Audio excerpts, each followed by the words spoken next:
ఆడోళ్లను షిడాయించుడు ఆగం పట్టించుడు గిసొంటి చేస్తే వేరే వేరే దేశాలలోనైతే మస్తు కఠినంగా ఉన్నాయట శిక్షలు.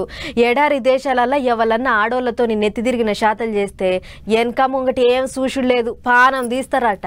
మన దగ్గర గసొంటి శిక్షలు లేవు కాబట్టే మనుషులు రాక్షసుల తీరుగా మారుతుర్రు అని అనుకుంటుర్రు ఇప్పుడు పబ్లిక్ అన్నట్టు.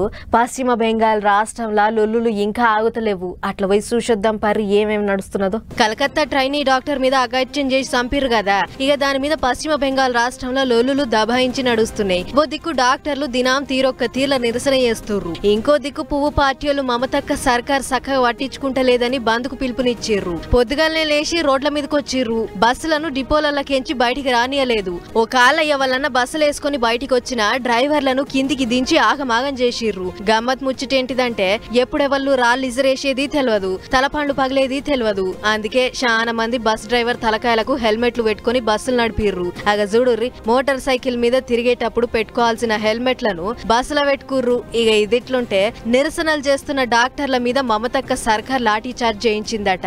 అందుకే పువ్వు పార్టీ వాళ్ళు బంద్కు పిలుపునిచ్చిర్రు. అటు పువ్వు పార్టీ వాళ్లకు పోటీగా మమతక్క పార్టీ, తృణమూల్ కాంగ్రెస్ పార్టీ వాళ్ళు కూడా రోడ్ల మీదకి వచ్చిర్రు. రెండు దిక్కులోళ్లకు నడుమ పొట్టు పొట్టు కిరికిరి నడిచింది. కొన్ని జాగాల్లో పువ్వు పార్టీ లీడర్ల మీదకి తూటాలు వేల్చిర్రు, బాంబులు కూడా ఇసిరిర్రాట.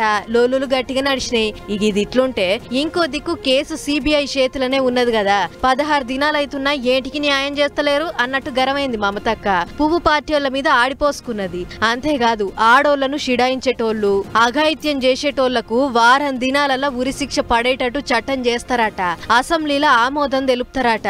మరి ఏం చేస్తారో ఎట్లా చేస్తారో గాని పువ్వు పార్టీ వాళ్లకు మమతక్క సర్కార్కు నడుమ పచ్చిగడ్డేస్తే బగ్గుమనేటట్టు ఉంది.